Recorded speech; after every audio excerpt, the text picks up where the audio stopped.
하나님의 말씀은 누가복음 2장 41절에서 52절의 말씀입니다. 그 부모가 해마다 유월절을 당하면 예루살렘으로 가더니 예수께서 12살 될 때 저희가 이 절기의 전례를 좇아 올라갔다가 그 날들을 마치고 돌아갈 때 아이 예수는 예루살렘에 머무셨더라. 그 부모는 이를 알지 못하고 동행 중에 있는 줄로 생각하고 하룻길을 간 후 친족과 아는 자 중에서 찾되 만나지 못하매 찾으면서 예루살렘에 돌아갔더니 사루의 성전에서 만난즉 그가 선생들 중에 앉으사 저에게 듣기도 하시며 묻기도 하시니 듣는 자가 다 그 지혜와 대답을 기이 여기더라. 그 부모가 보고 놀라며 그 모친은 가로되 아이야 어찌하여 우리에게 이렇게 하였느냐. 보라 내 아버지와 내가 근심하여 너를 찾았노라. 예수께서 가라사대 어찌하여 나를 찾으셨나이까. 내가 내 아버지 집에 있어야 될 줄을 알지 못하셨나이까 하시니 양친이 그 하신 말씀을 깨닫지 못하더라. 예수께서 한 가지로 내려가사 나사렛에 이르러 순종하여 받드시더라. 그 모친은 이 모든 말을 마음에 두니라. 예수는 그 지혜와 그 키가 자라가며 하나님과 사람에게 더 사랑스러워 가시더라. 아멘. 할렐루야. 서로에게 평강의 복을 기원하는 마음으로 샬롬 인사 나누시기 바랍니다. 샬롬. 샬롬. 월요 새벽 기도에 잘 나오셨습니다. 사순절을 맞이해서 사순절 특별 새벽 기도 기간 동안에 마음을 작정하시고 하나님 앞에 나와 기도하시는 여러분의 기도에 자비로우신 하나님께서 귀 기울여 주시고 응답해 주시기를 주님의 이름으로 축원합니다. 우리가 사순절 기간 동안은 복음서 말씀을 상고하고 있는데 우리가 복음서를 통하여 예수를 바라보기 위함이죠. 예수를 깊이 생각하기 위함입니다. 예수께 나오기 위해서 우리는 복음서에 나타난 예수님을 찾고 있습니다. 누가복음의 특징 가운데 누가복음은 성장기에 있었던 예수님을 증거해주는 유일한 책입니다. 성경 그 어디에서도 나오질 않아요. 오직 누가복음만 예수님이 우리는 성경에서 베들레헴에서 예수님의 탄생, 그 다음에는 곧바로 공생에 예수님이 나이 30쯤 되셨을 때 공생의 시작을 하는 장면만 보지 그 두 기간 사이에 예수님이 과연 어떻게 성장하셨는가 알 수가 없었습니다. 누가복음이 바로 한 사건을 우리에게 보여주고 있습니다. 예수님 나이 몇 세 때 일이라고요? 12살 때. 12살 때 그 부모 요셉과 마리아가 온 가족들과 더불어 예루살렘의 성전에 올라온 거죠. 유대인인 3대 명절 중에 하나. 어느 절기였습니까? 유월절에. 또 다른 두 절기는 뭐죠? 오순절과 초막절이죠. 그래서 지금 유월절에 예수님과 함께 예루살렘에 올라왔다가 예수님은 성전에 그대로 남고 부모가 돌아가다가 뒤늦게 발견을 해서 예수님을 찾아 만난 것입니다. 여기서 한 가지 질문을 제가 드릴게요. 예수님은 하나님의 아들이죠. 예수님의 실제는 하늘과 땅에 있는 모든 권세를 가지고 계신 분이십니다. 예수님도 이 세상에 인간으로 오셨을 때는 권위 아래 있으셨을까요? 없으셨을까요? 있으셨습니까? 없으셨습니까? 예수님도 권위 아래 계셨어요. 누구의 권위 아래 계셨습니까? 부모의 권위 아래 계셨죠. 오늘 본 말씀에 보시면 51절에 이런 말씀이 나옵니다. 51절 다시 한번 같이 읽겠습니다. 시작. 예수께서 한 가지로 내려가사 나사렛에 이르러 순종하여 받드시더라. 그 모친은 이 모든 말을 마음에 두니라. 누구에게 순종하고 누구를 받들었다는 것입니까? 바로 부모님. 그러니까 예수님도 하나님이 아들이시만 부모님이 권위 아래 순종하시고 받으셨다.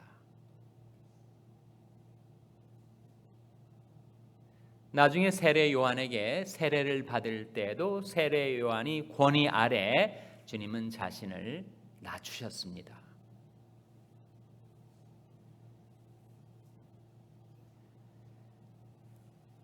우리는 권위 아래 살아가죠.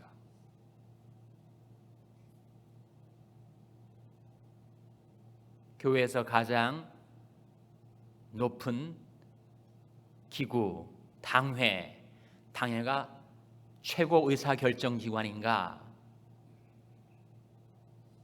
당회 역시 권위 아래 있는 것입니다. 당회가 가장 높은 기관인가? 그렇지는 않다는 거죠. 당회는 공동의회의 권위 아래에 있는 겁니다. 사실 당회 자체가 공동의회가 선출해서 당회원이 되고 당회가 구성된 것이니까. 당회원은 전체 당회의 권위 아래에 있는 것이고 당회 자체도 공동의회 권위 아래에 있는 것이고 공동의회는 그러면 더 이상 높은 권위 아래에 있지 아니하는가? 당연히 공동회의 역시 노회, 총회 등의 상회 권위 아래에 있는 것이고 무엇보다도 교회의 가장 중요한 결정기관인 공동회 역시 교회의 머리 대신 예수 그리스도 권위 아래에 있는 거죠. 그래서 하나님께서 우리를 훈련시키실 때 권위 아래에 살게 하십니다. 장로의 권위, 집사의 과정을 거친 분이 그 권위를 바르게 행사할 수가 있는 거죠. 집사 생략하고 장로가 대뜸 되어버리는 것이 좋은 것인가? 그렇지는 않다는 거죠.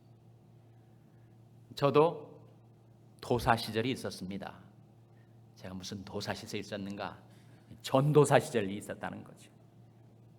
그 전도사 시절이 과정을 거쳐서 목사가 되는 거죠.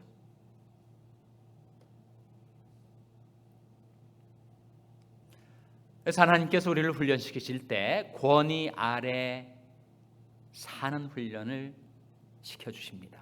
거기서 배우게 해주세요. 영적인 권위를 존중하고 그 권위에 즐거이 순복하는 것을 배우게 해주십니다. 그것은 가장 귀한 배움 중에 하나예요.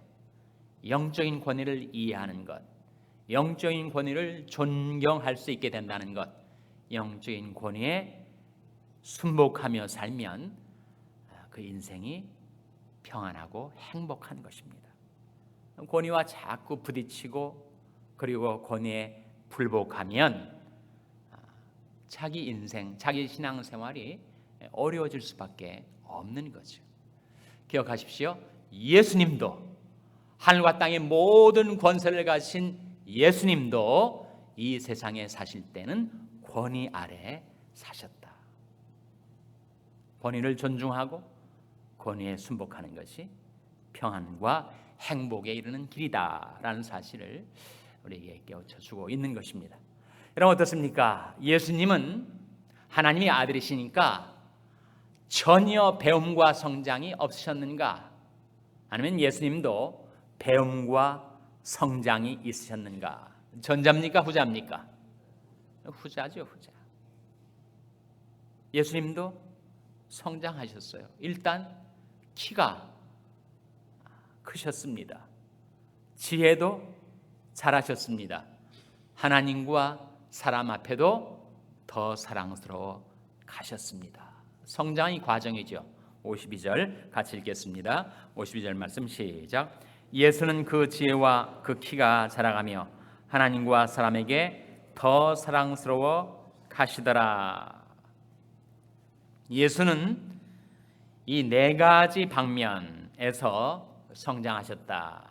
네 가지 방면을 발견하십니까? 첫째로 뭐죠? 그 지혜가 자라셨다. 두 번째, 그 키가 자라셨다. 세 번째, 하나님에게서 더 사랑스러워 하셨다. 네 번째, 사람에게 더 사랑스러워 하셨다. 네 가지 영역. 우리의 삶이 진행되는 네 가지 영역.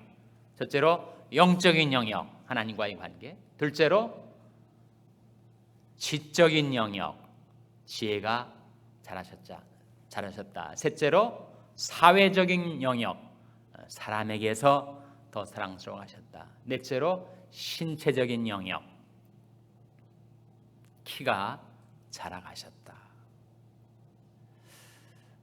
우리 역시 나중에 하나님 앞에 설 때까지 이 네 가지 영역에서 계속 자라가야 됩니다. 하나님의 아들이신 예수님도 그렇게 배우고 성장하셨다면 우리는 더 말할 나위가 없지 않겠습니까? 우리가 영적으로 부단히 성장해야죠.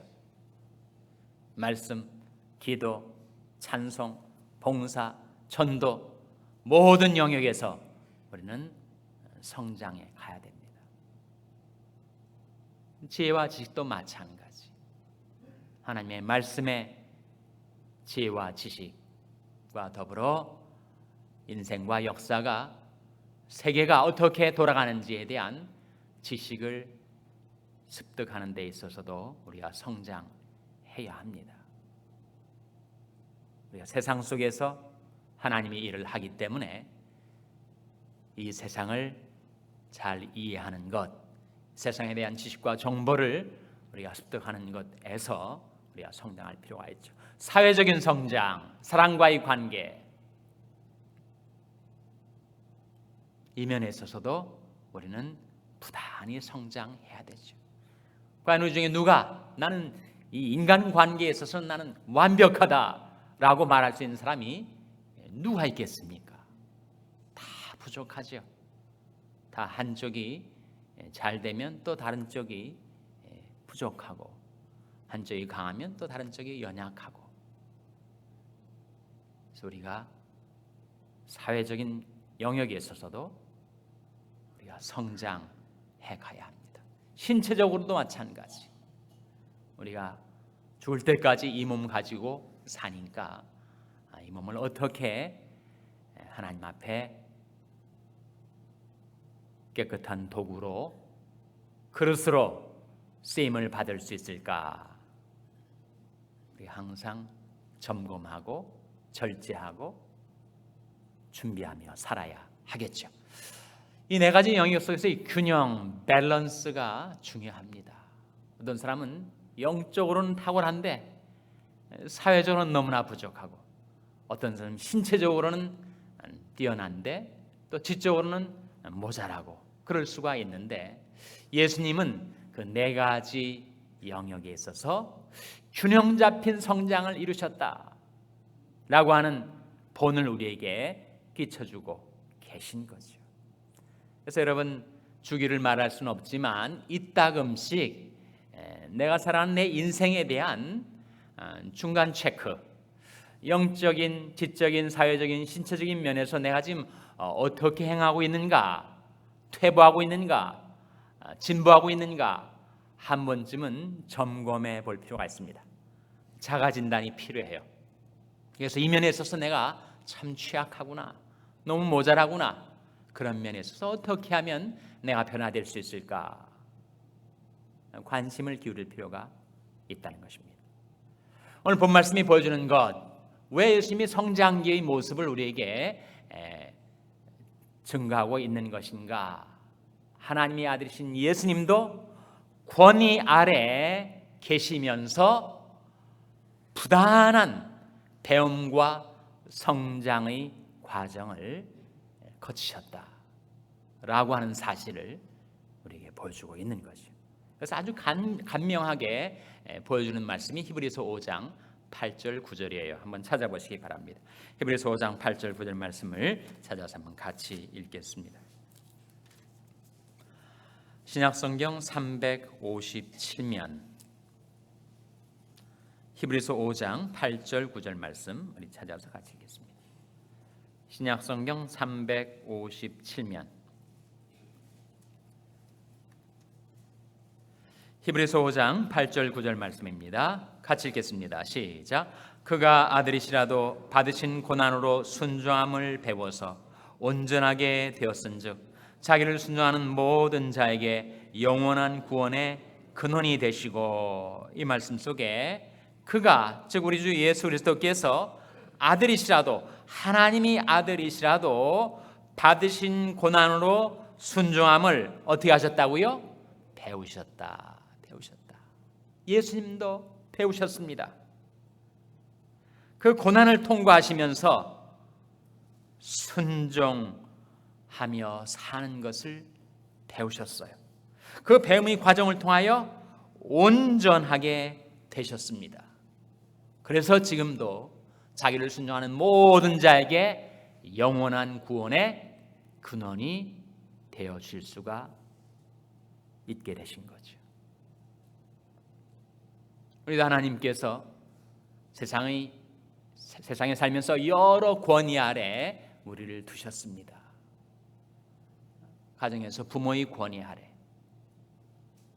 직장에서 상사의 권위 아래,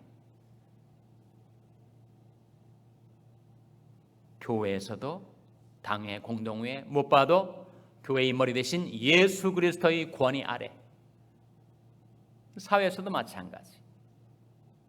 그런 여러 권위 아래 하나님이 우리를 두셔서 우리로 하여금 그 권위를 존중히 여기고 그 권위에 순종하면서 우리로 하여금 훈련받게 하시고 성장하게 해주신 것입니다. 내가 지금 이 자리에 있는 것은 하나님께서 지정하여 있게 하신 것이고, 하나님의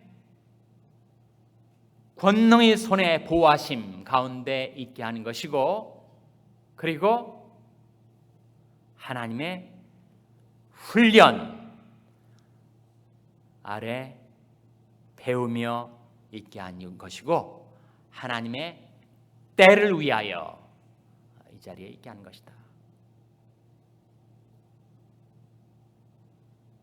라고 하는 사실을 우리가 기억해야 할 필요가 있죠. 예수님도, 하나님의 아들이신 예수님도 배움과 성장의 과정을 거치면서 온전하게 되셨다 라고 하는 사실을 우리에게 상기시켜주고 있습니다. 다시 오늘 본 말씀으로 들어와서 49절 말씀 같이 읽겠습니다. 누가복음 2장 49절 말씀 같이 읽겠습니다. 시작. 예수께서 가라사대 어찌하여 나를 찾으셨나이까? 내가 내 아버지 집에 있어야 될 줄을 알지 못하셨나이까 하시니. 예수님은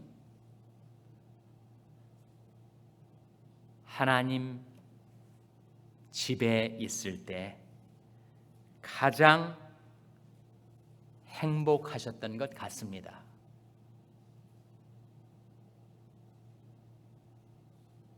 아버지 집, 예루살렘 성전, 못 봐도 하나님 아버지와의 교제가 이루어지는 그 자리에 계시기를 즐거워하셨죠. 시편 84편에 이런 말씀이 나옵니다. 주의 집에 거하는 자가 복이 있나이다. 제가 항상 주를 찬송하리이다. 주의 집에 거하는 자가 복이 있습니다. 여기서 하나님의 얼굴을 바라보고 하나님을 구하고 하나님의 능력을 구하고 하나님의 얼굴을 구하는 이 은혜의 자리에 머무르는 자가 복이 있습니다. 주께서 택하시고 가까이 오게 하사 주의 뜰에 거하게 하신 사람은 복이 있나이다. 일단 예배당 안에만 들어오면 우리 마음이 편안해지고 우리 심령이 영적으로 준비가 되고 우리가 하나님께 기도하고 하나님께 찬송하고 하나님 말씀 듣고 하나님과의 교통, 하나님과의 교제가 이루어지는 것이 아닙니까? 근데 이 말씀을 좀 더 자세히 들여다보면 예수님께서 꼭 공간적으로 예루살렘 성전 안에만 계시는 것을 가장 좋아하셨다는 말씀인가? 좀 더 보시기 바랍니다. 제가 가진 성경에는 내 아버지 집에 거기에 번호가 붙여져 있어요. 여러분도 번호가 붙여진 성경 가지고 계시죠? 뭐라고 붙여 있습니까? 1번이라고 붙여져 있으면 그 밑에 각주 풋노트를 보시면 뭐라고 나옵니까? 혹 내 아버지 일에 관계하여야 라고 나오는 거 발견하십니까? 바로 그런 뜻이라는 거예요. 즉 예수님께서는 이 세상에 계실 때 항상 내 아버지의 일에 관계하시며 사셨다라고 하는 사실이죠. 난 가장 은혜로운 자리, 복받은 축복받는 자리가 하나님의 집 예배당인 것은 사실이지만 우리가 24시간 내내 예배당 안에만 있을 수는 없는 것이니까요.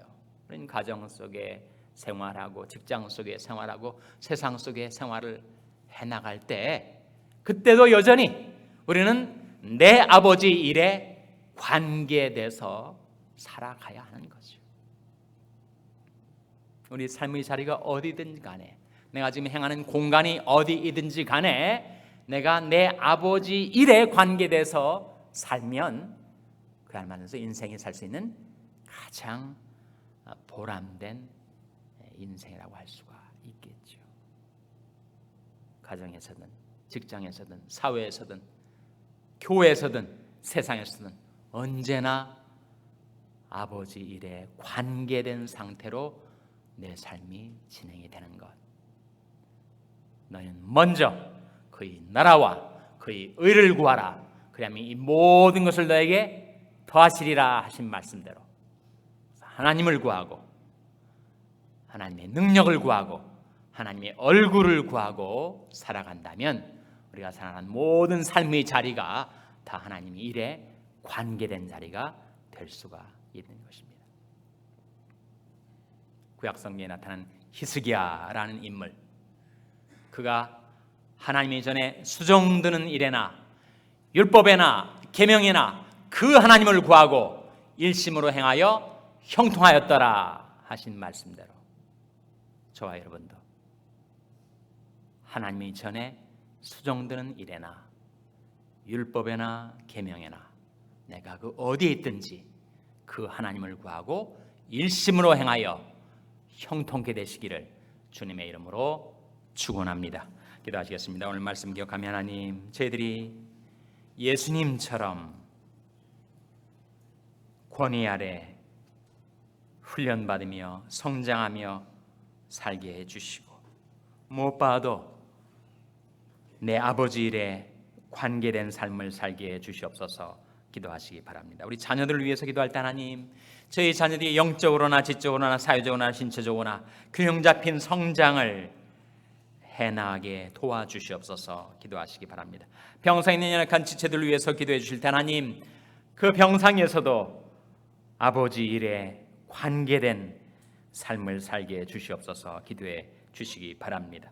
우리 샬롬교회를 위해서 기도할 때 하나님, 저희 샬롬교회가 주님의 권위 아래 즐거이 순복하며 주님을 닮아 아버지 일에 관계된 교회가 되게 해 주시옵소서 기도해 주시기 바랍니다. 여러분의 생업을 위해서 기도하시고 샬롬 장애인 선교회 박모세 목사님을 위해서 기도해 주시기 바랍니다. 하나님, 저희들을 성령으로 충만케 하셔서 사명 감당케 하여 주시옵소서. 이런 제목들로 우리 합심해서 기도하겠습니다.